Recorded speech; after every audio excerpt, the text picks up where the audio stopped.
but it's okay. Hi there, everybody. You may be wondering why I'm wearing a Spider-Man mask. The answer is no apparent reason, other than I was asked to, because I happen to be at the back of my car. Your actual car, not the fancy rental. Yes. It's gonna be hard to take you seriously. I know. We have fun here. I actually wore this to my final. That is spandex. Yes, it is. Okay. My forehead looks less shiny. All right, so obviously Lauren's with me in the back. Sarah's with me here. We just got out of saving Miss Banks. Mr. Banks. Mr. Banks. I always get that mixed up every single time. It's like the 5th time I've done that. Miss? I'm thinking it's because like the lead is female. That's why I keep getting that mixed up. But it's about the character. Of course, I know. I know what it's about. I sat through the whole 2 hours. Anyway, so it's saving Mr. Banks, which is a new Disney movie based on the making of the Mary Poppins. Mary Poppins movie, which is of course a classic, and of course has the most interesting production story of all Disney movies, pretty much. In that how much of a pain in the ass it was to make. Yes, and one very nice touch I thought that they cleverly did over the closing credits, if you are a Disney aficionado, is that they played back an actual taped session. Yeah, that was pretty cool. One thing I was surprised they did, and I'm going to spoiler territory already. I know it's early, but just go with it. I'm surprised. If you know the real story, this isn't a spoiler. You know what's going on here. But I'm surprised they kept in the fact that, for all intents and purposes, Mrs. Terrence hated the movie. Well, that's pretty well documented. It's no secret. It is no secret. That's why I'm not really thinking it's a spoiler. But like, I didn't think they'd actually keep that in. I thought they would kind of conveniently cut it out after she signed the rights away. Are you okay back there? Uh-huh. I was saying you look like and more I look at you like more you get bundled up. I swear. It's freezing. Okay. Sorry. Anyway. Back to the movie. And then the fact that there was another. Oh yeah, that and the fact that, for all intents and purposes, Walt Disney did not want her there at the premiere either. Mm-hmm. So. Which was kind of douchey of him, actually. Yeah. Understandable, but kind of douchey. But yeah, that's just how strained their relationship was, though. She stood up for herself and she got on a plane. No, I think she had to ask him for an invite, is what I heard. So, yes. I'm sure some of the stuff was played up for dramatic purposes. In fact, pretty much Walt and Terrence hated each other. It's pretty much the relationship they had. Like, it would actually happen. Obviously, it's played up much more here. I doubt Walt Disney was quite the miracle man they portray him to be in this movie. Terrence or Travers? Travers, thank you. I don't know where I got Terrence. Anyway, so Travers is what I meant to say. But where was I going? I don't think Walt Disney was quite as sunshiny, the perfect man that he was presented here. Great, but that's kind of what I expected when you have a movie made by Disney about Walt Disney. Yes. That they're exactly going to portray him as the bad person here, or like with any real faults. No. Although they did. They did allude to the lung cancer thing. Yeah, to him being a secret smoker. Well, like he died shortly after Mary Poppins was released from lung cancer. So it's like, yes. Again, it wasn't really talked about much, obviously, because we had some very dark themes in here for a Disney movie. Yes. This is in no way, shape, or form a bad thing. This movie had much more adult sophistication and content than I expected it. No, I mean, this is a very good movie. Like, don't get me wrong. Granted, the first 5-10 minutes, I admit, I did not think I was going to like this. Yes, I was very curious to hear your take on this because, well, you saw it with the two of us, and on the surface, it's very chick flicky.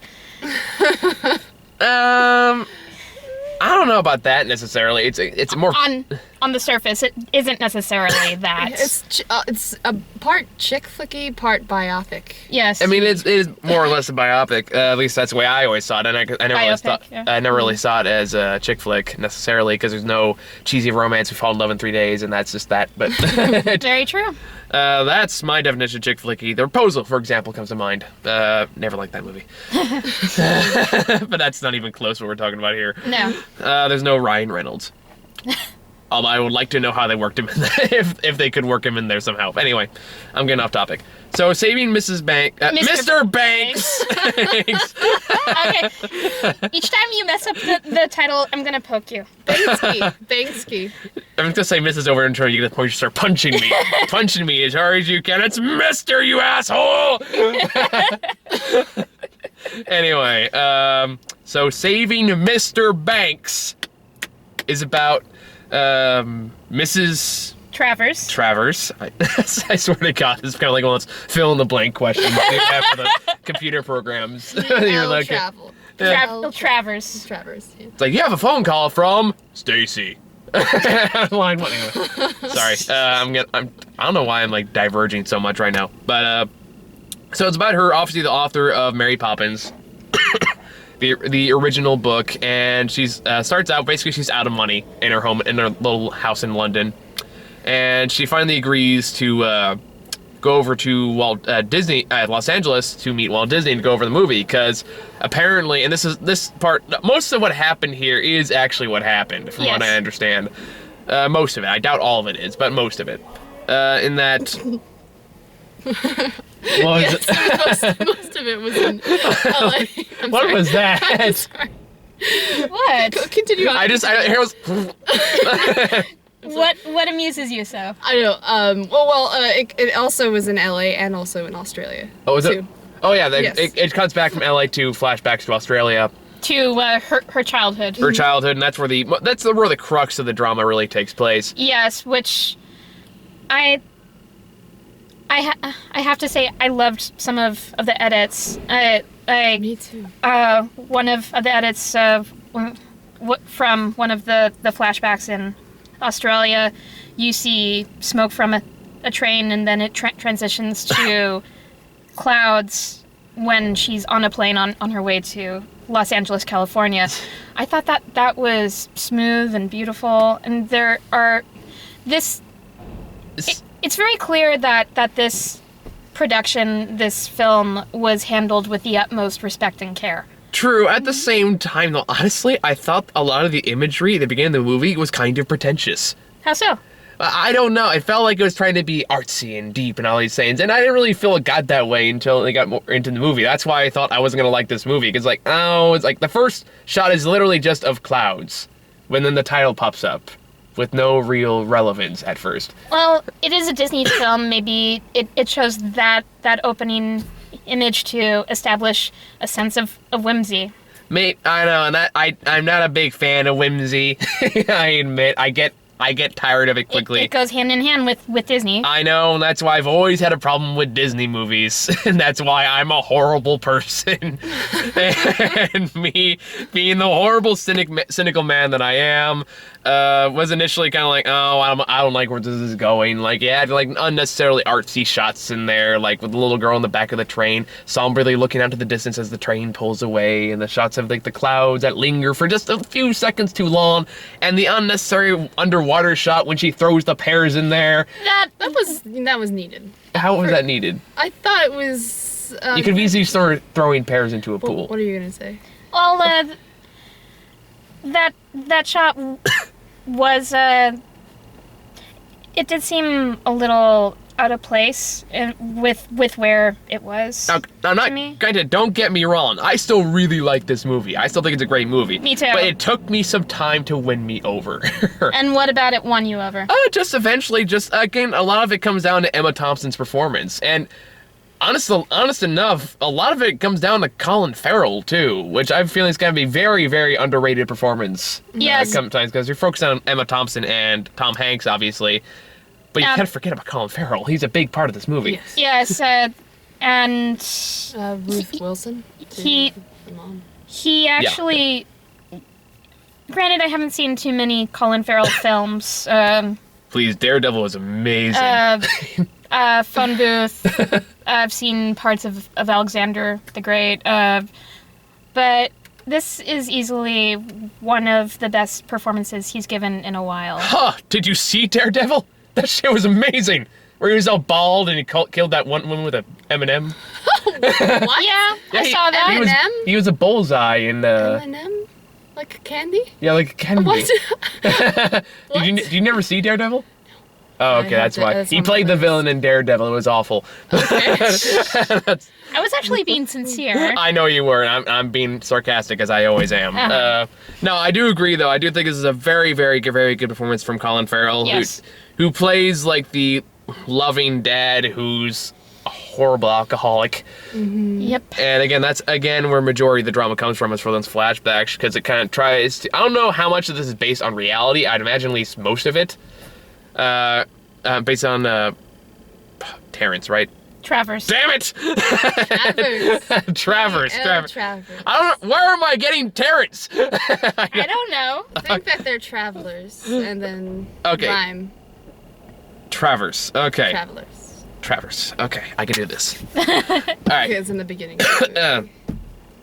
So basically, the majority of the major drama of the movie comes from Mrs. Travers' flashbacks into her past and how she, as a little girl, deals with this horrible alcoholic dad with Who- the heart of gold, Whom she loves very much. and pretty much based the whole Mary Poppins books on, essentially. And the aunt that's And the aunt. That supposed to be Mary Poppins. the aunt that comes in and promises to fix everything. Who isn't in the movie that much, surprisingly. No. Yeah. So basically, I guess we should talk about Tom Hanks a little bit. Like, I mean, don't get me wrong. Tom Hanks is probably like one of the nicest like people in the world. Like, just niceness. I'm not saying greatest. I'm just saying nicest. Like, I saw a comedian who pointed out perfectly. It's like, if you read in the paper tomorrow and saw a headline that says Tom Hanks punches nun, your first thought is going, well, what did that nun do to Tom Hanks? So of course he plays he's the perfect version of Walt Disney. He'd be like the happy, charming man who's impossible not to like, who has to deal with this insufferable woman. But it also showed that Walt Disney could be uncompromising and difficult to work with because he does not like to take no for an answer, and is not always the best listener. True, but not nearly as bad as Mrs. Travers. Okay. Well, he tries to have a flair with people. I said Travers.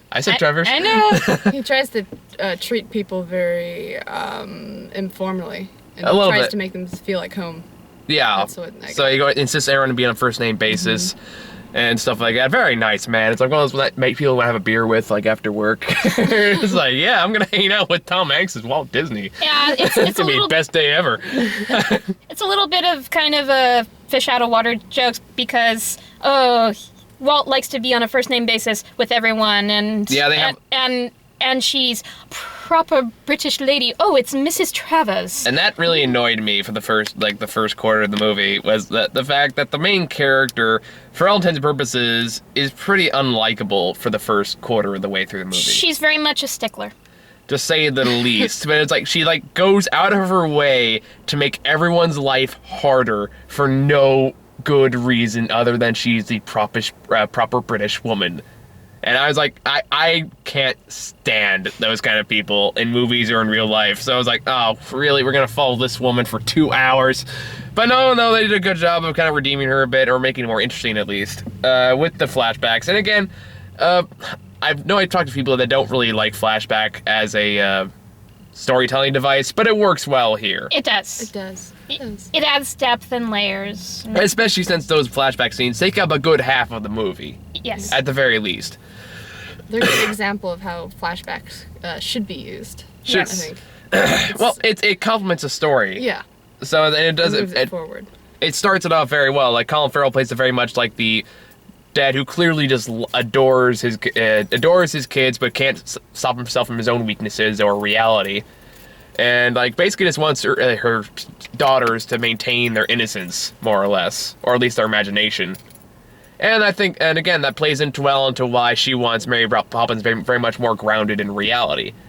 So, like, again, it complements itself very, very well. It is very well written. Like, what was the name of the director? Hancock, something like that? John Lee Hancock. Yeah, so it's Let me double check. But you can But either way, he did a very good job of crafting those together. It doesn't necessarily overstate it or throw it in your face like a lot of other Disney movies do. Like, this is the moral of the story, you know? Now, this is one of those rare Disney films that does not underestimate the intelligence or life experience of its audience. No, it doesn't pander. It doesn't patronize. It tells you the story as it is. It does delve into schmarm and shit like that, and every once in a while. Schmarm. It does, but it's also kind of satirizing it simultaneously. Like in what way? The whole commercialism, ostentatiousness of the Disney Corporation. Oh, yeah. We're going in, there's like thousands of balloons and stuffed animals and fruit baskets and all that stuff. There's something I was going to say, I lost it. Schmarm? Oh, yeah, I was talking about schmarm.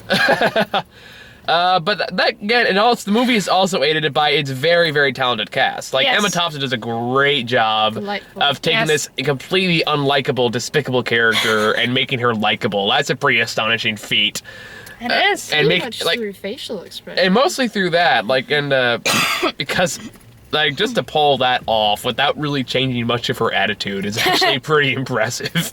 So she deserves major props for that. Of course, you have Tom Hanks, which is Tom Hanks. You always expect this from that. You know, I just had a weird thought. Like, I wonder if you get Tom Hanks drunk, you can get him to say Wilson really loudly. One day, I'll get to test this theory. Just in the back of a bar, Wilson! Sorry, random thought. He should have said that during Captain Phillips. Anyway, sorry. I still need to see that. Who played the limo driver? Because Paul Giamatti.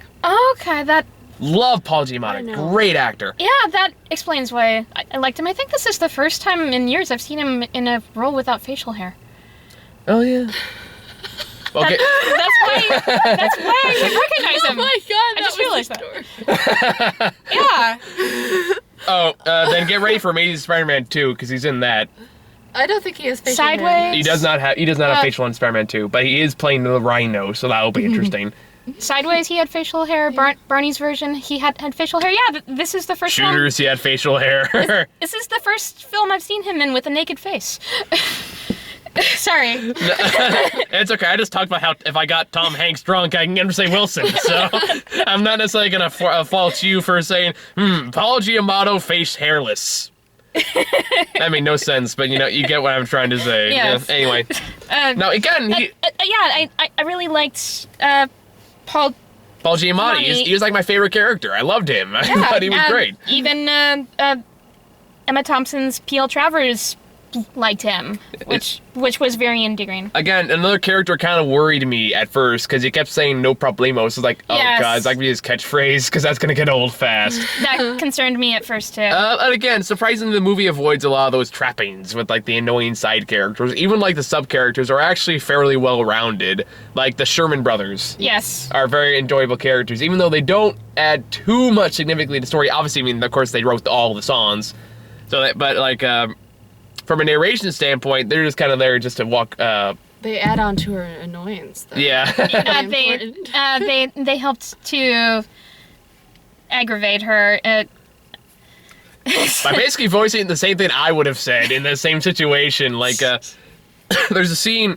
Basically, the majority of the movie takes place. That's not flashback. Takes place in the rehearsal room. Where they're going over the script. This is before she signs over the rights to the movie. To the book to make the movie. Yeah, she's basically holding up as blackmail, just so she can say no at any time while they go over the script and try to basically fix everything. Which, from a business standpoint, is very smart. Yeah. I mean, you can't fault her for being strong and smart and empowered in a situation where basically they just want to take something from her and be done with her. Yeah, I mean, that's how a lot of studios work. Yeah. So it's like, on that point, I respect that. On the other hand, I would have hated to work with this woman because she doesn't shoot down one or two things. She shoots down everything. Like, every single thing they do and touch just goes... Except one song. Except one song towards the end. And... even then, that's kind of where the schmarm or it's kind of another word for whimsy. I kind of paraphrase. Thank you. Just the definition. Schmarm, another word for whimsy. Noun, adjective. Yes. In sentence, I don't like this smarmy scene. Noun, this scene has a lot of smarm. Schmarm. It sounds Yiddish. A little bit. There's a dog in here. There's Anyway, a dog in here.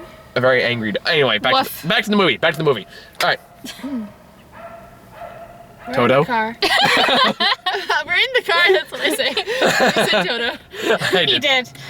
All right, talking about whimsy. Anyway, I don't think we're in California I anymore. thought that was an adorable scene. I don't know why it's Cockney. What? I thought that was an adorable scene, though, when she finally liked... Yeah. Yeah, at the same time, the toe tapping thing kind of. I mean, I like that she finally like warmed up to it. Okay, so let me give a little context before we really delve into what we're talking about here. Yes. Basically, the whole movie takes place of just her shooting down everyone's ideas over and over and over again. Because she's very particular about what kind of story she wants her story to be turned into. Pretty much, and I understand that. But at the same time, there's some parts like, oh, girl, let it go. Like, there's a scene where, again, it talks about Mr. Banks, which is, of course, the name of another word, the representation of her father in her story, Mary Poppins, and she doesn't like the look of it. It's like, no, he can't have facial hair, he has to be clean shaven. It's like, but no, Walt Disney specifically asked for that, for reasons that are elaborated later on in the movie. But basically, when the Sherman Brothers is on the chair, he just goes, why does it matter? That's kind of what I was thinking. And I'd be that douchebag that would say, who the hell cares? But then, in one of the flashback scenes, it's revealed why that's important to her. Yeah, but at the same time, as for everyone else, it's like, oh my god, it's a minor detail, get over it. That kind of thing. So from there, I can understand why they would get pissed off. I'd be horrendously pissed off. I'd be like, screw you, and for basically shutting down all of our hard work that we spent months or even years sitting down here trying to come up with these songs, come up with these nonsense words like Supercalifragilisticexpialidocious. There you go. Gal points achieved. Clap. Anyway. I couldn't say that. Anyway. When I was growing up, I made a point of each time I watched a Disney movie to pay attention to and memorize the songs. That's how I learned how to sing, so that's how I learned how to say that word. Fair enough. I did not. I've actually never seen Mary Poppins all the way through, which I feel is kind of blasphemous. Blasphemous? Blasphemous. Blasphemous. Blasphemous. I'm Shandy Sean Connery. Right. So Shandy shall she shall spike the seashore. Anyway. I'm in a weird mood today. I've been in a weird mood all like the past couple weeks. Maybe it's because school's over and I finally have freedom again. I don't know. Anyway. Which is very weird. And now we're on to Braveheart. Let's do that. So where's your blue face paint? Yeah, I know, right? Where is it?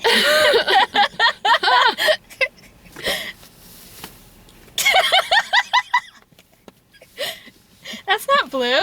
Close enough.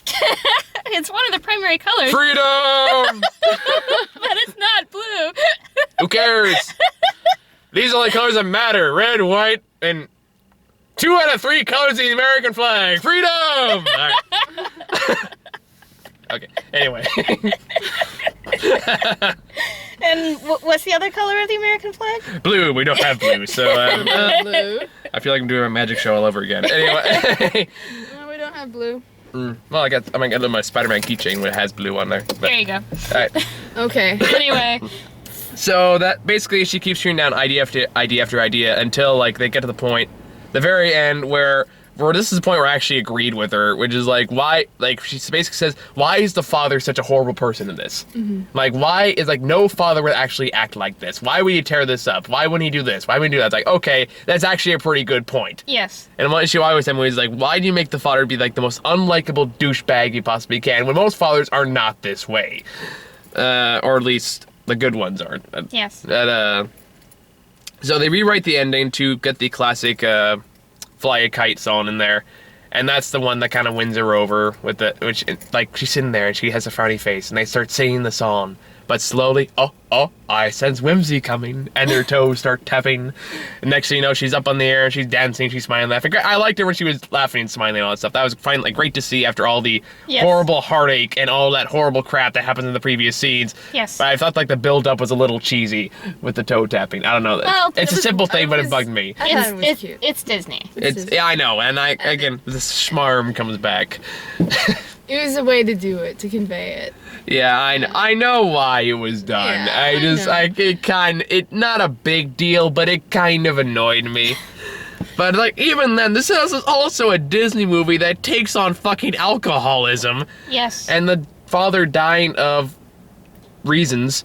I think it was consumption. Was alcohol poisoning or? I thought it was TB. That alcohol poisoning would have been a lot faster It would have. True. than that. And, So maybe it was wouldn't- TB. And wouldn't have involved coughing up blood. Either way, it's not we're not told why he died. We just know he dies because of some mysterious illness, and that's where the Mary Poppins comes in as like the doctor / housekeeper, pretty much. The aunt.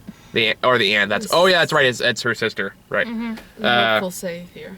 Yeah, Yes. the savior, and then that's basically where all that comes. Idea of Mary Poppins comes into her head. And there are Mary Poppins isms or quotes hidden within the flashbacks, like Did you hear that? that was heard that. my phone. Oh, is someone drilling a hole in my car? No.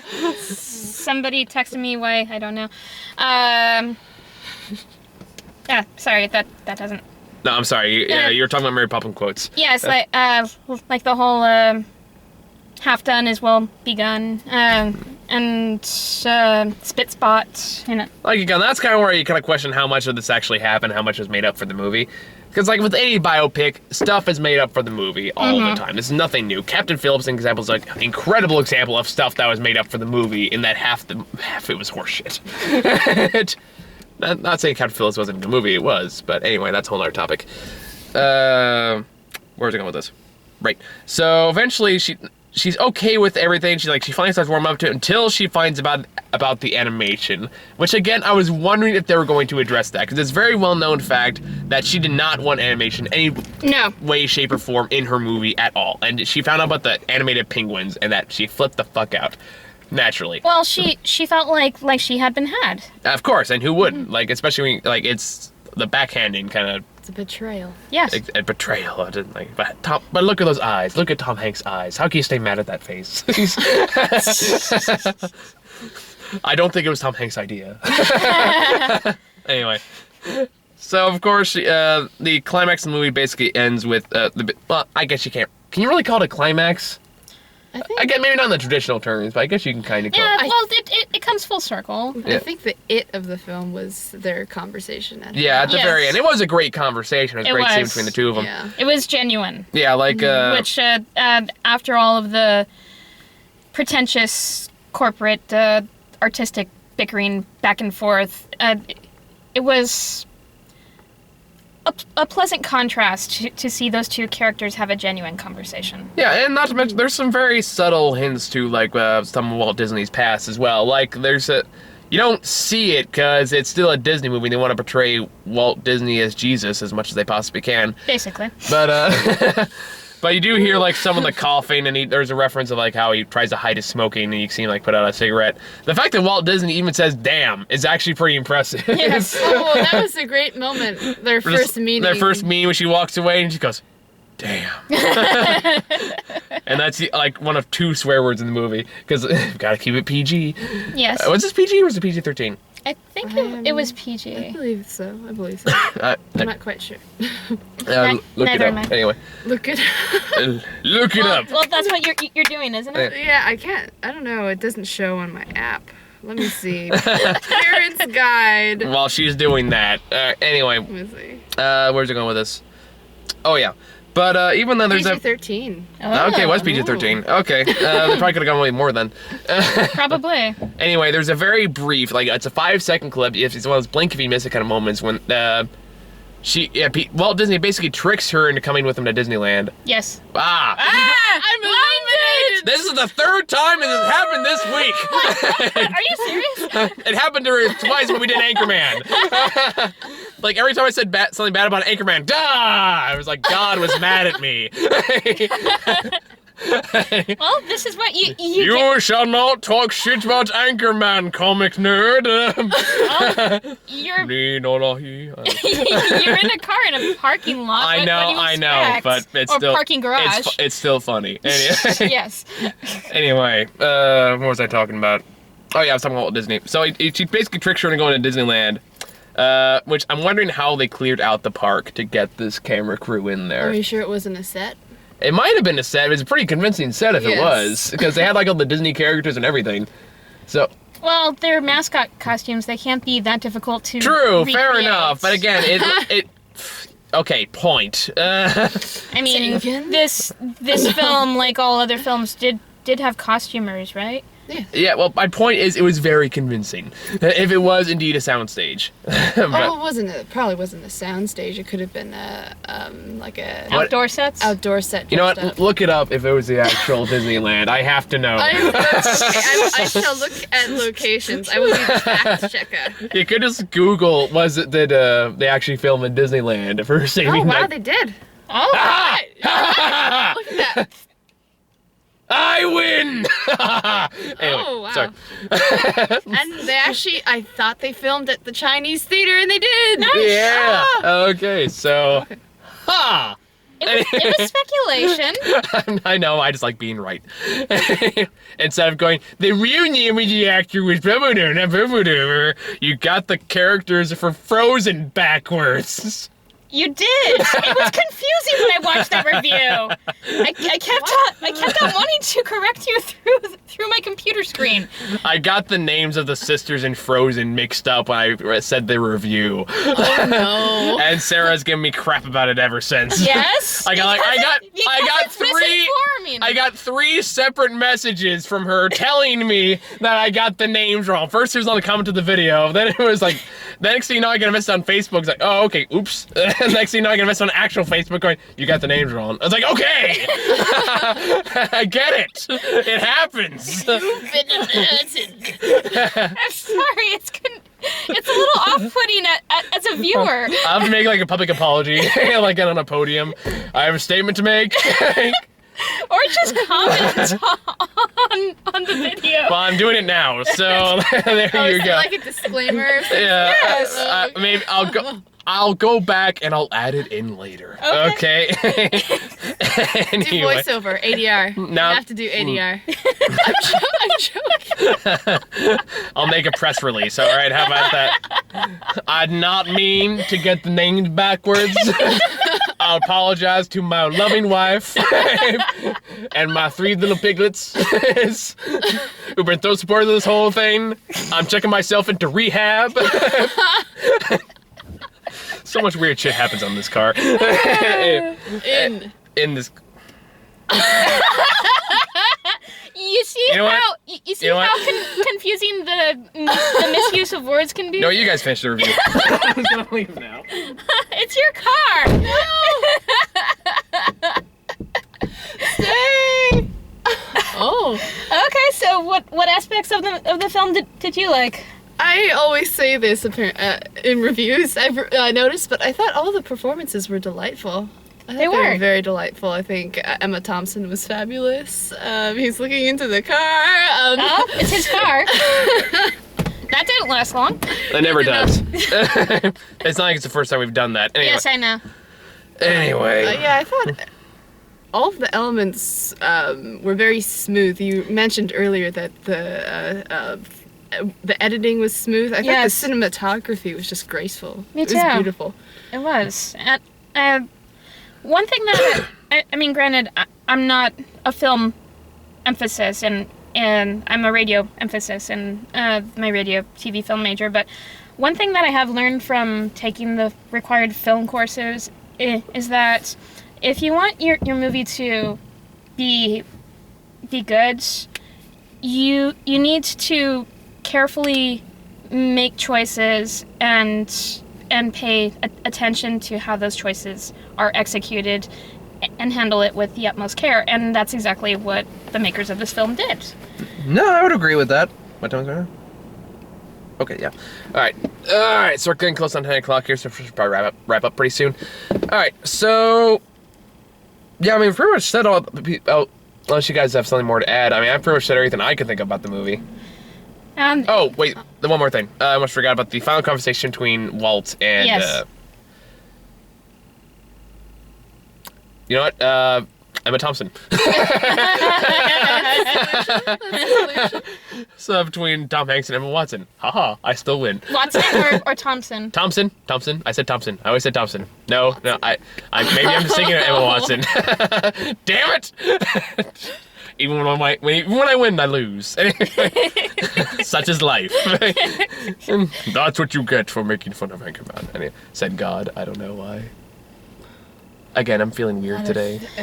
Okay, so Anyway. what about their conversation? Basically, like I said before, basically like the reason Walt says that he wants, like, he kind of relates the story to his own father as well. Mm-hmm. Like how that's why he insisted that Mr. Banks have a mustache and stuff like that, because he relates to like his own very like not necessarily overbearing, very hardworking father who really kind of pushed him as much as he possibly could.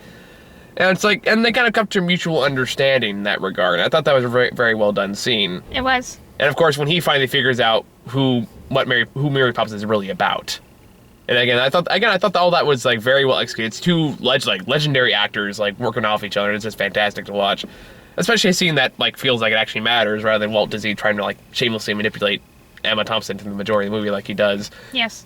But yeah, that's about the last thing I wanted to talk about. So unless you guys got something specific, I thought the child actress and both of the child actresses were excellent. I would Yes. agree. I have to mention that they are very talented and Yeah, everybody was well cast and brought their A game performances. And yeah, so this film did have more, like I said earlier, grown up content than I was expecting. So if you have certain life experiences, it may strike a chord with you that you wouldn't necessarily expect from a family Disney film, but it is a good family Disney film nonetheless. Oh, I know there was one thing I forgot to mention because we got into the whole was not really filmed in Disneyland argument, which I would still write on. But there's a very, very brief, like 5-second glance, like when Walt Disney looks away from like Emma Thompson, looks up towards like the window, like I think it was like a city street. Like it was City Street, but I think it was like named after Disney. Elias Disney. Elias Disney. What was that like his father. His father, yeah. Mm-hmm. So like again, little moments like that. Like there's a very good attention to detail here that I think is really like it's very well known. Like you can see like even like I love this. There was she walks up to the Disney studio for the first time, there's a sign for Babes in Toyland behind them and stuff like that. Like little touches that kind of like remind you where it is or what time this was at and stuff like that. I thought it was all very effective. Yes, and 60s hairdos and fashions. Yeah, like there's a lot of great attention to detail, and I thought it was all very well done. Yes. That's what I wanted to talk about earlier, before we got in tangent mode, like I usually do. Yeah, great attention to detail, great care and execution of the choices that were made. It's Costumes, hairdos, mascots. Yes. And just the decor too. One small part that I thought was very sweet and touching when Mrs. Travers goes to the premiere. I'm sorry, I have to stop you there for a second. Do you want to get that out of your system there? There we go.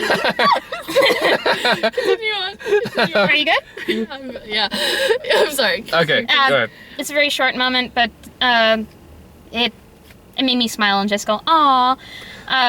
When Mickey Mouse, the mascot of Mickey Mouse, lends his arm to Mrs. Travers, and which actually happened, from what I understand. Yep. Really? Well, I mean, they touched on base because they showed actual pictures of the event after the movie was over, and that was one of them. Was like the author with Mickey Mouse hand in hand walking into the theater, which That's adorable. I thought was very sweet. I'm glad that it's a small touch, but I'm glad that they put small touches like that in. I'm just glad they put in the full story, because I was really worried they were going to cut off, like, after she signed the rights over and completely ignore the fact that she hated the movie. She hated all the songs and all these schmarm. And we're back to that. And she just, and she had to ask for an invite from Walt Disney, personally, in order to actually even go to her own premiere, because the relationship was that strained. But Yes, it's very honest. well, yeah, I mean, it's, except for maybe how Walt Disney's portrayed. That's kind of my only real issue with the movie. Is like, I don't think Walt Disney was that perfect. Probably Granted, not. Tom Hanks might be that perfect, Yes. but not Walt Disney. Well, I thought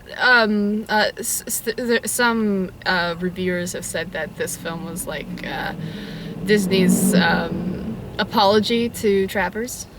I can some see way. that, yeah. I can see that too. Yeah. Like, oops.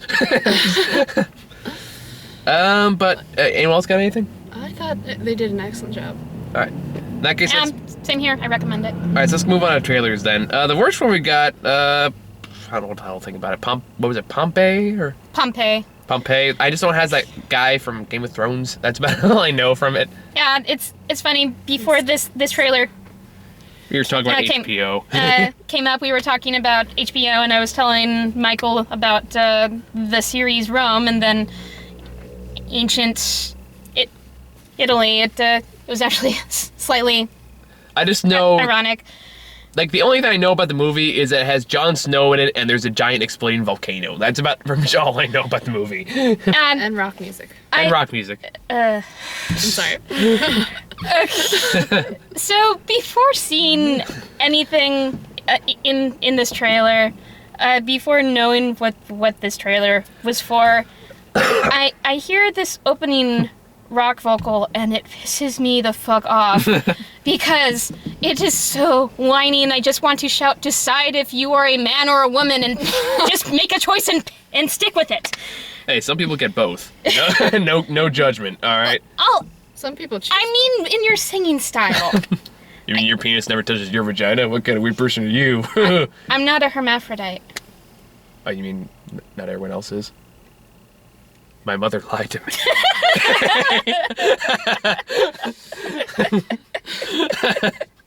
Not true.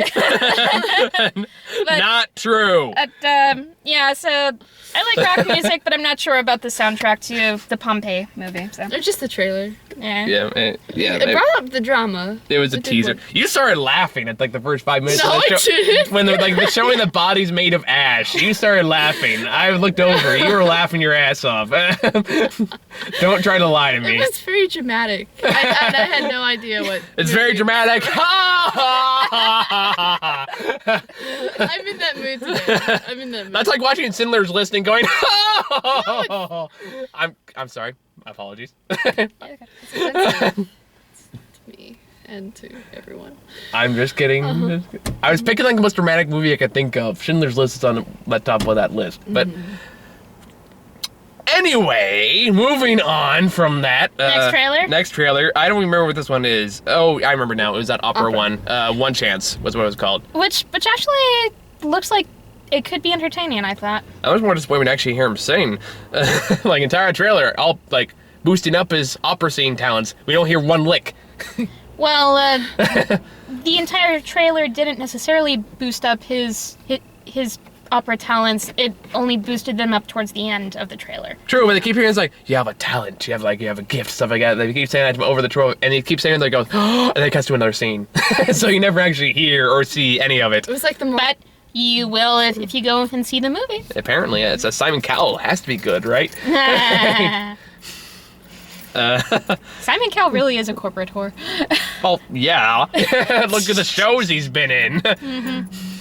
And next one I'm looking forward to. Me too. Both you and I kind of like, ooh, when Yeah. this was Monuments Men. That actually looks really good. Like, me and Lisa got a trailer for this when we saw Anchorman 2, actually, which is surprised to see that movie in Anchorman 2. But, just the cast alone is enough to get me in the door. So the movie actually legitimately looks pretty good. Yes, I definitely want to see that one. And it has John Goodman and Bill fucking Murray, so either one, no matter what I'm in. And the last one we got, I haven't seen this trailer in a while, was Labor Day, which I prefer to call Stockholm Syndrome. The movie. Yep, pretty much. Like, or Beauty and the Beast, depending on who you ask. Yes. Well, Cracked did an article about fictional characters and their undiagnosed mental disorders. Yeah, Beauty and the Beast was one of them. Belle has Stockholm Syndrome. Ariel is a hoarder. Holden Caulfield has post-traumatic stress disorder. These random things I remember. I get my random information from Crack too. So. Either way, it looks okay. It has, what's the guy's name? Josh Brolin or something like that? Mm-hmm. Something like that. I mean, he's a decent actor. I like him all right. I'm not saying I would love him, but, he's good. It has Tobey Maguire as a narrator, which seems kind of weird because he doesn't pop up once during the entire trailer. I think that's not the important part of the story. No, but still, it makes you kind of wonder, it's like, well, then why just not have the kids say it? Why do you need Tobey Maguire? Or maybe it starts off with him being older. I don't know. It hints at a more epic story. Maybe. Either way, it's like, again, it's Stockholm Syndrome. Josh Brolin comes in, basically holds a wife and son hostage, and then she eventually becomes their father in secret, pretty much. Basically. And that seems to be pretty much the movie. Fill up some shots of some laundry flopping in the breeze and some sunsets, and you're good. The director's really good. Who's the director? Jason Reitman. What's he done? He directed Up in the Air. Oh, loved Up in the Air. Mm-hmm. Yeah. So this is going to be an interesting movie. Hopefully. That's all I got. Final thoughts, guys? I would recommend seeing it. Go see it. Yeah. Buy it.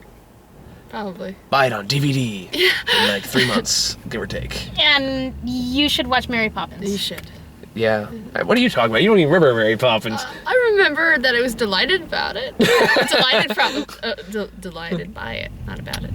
But An issue for another day. Yes. Go see the movie. Yes. All right. We'll be back later this week with American Hustle. Bye. bye. Bye.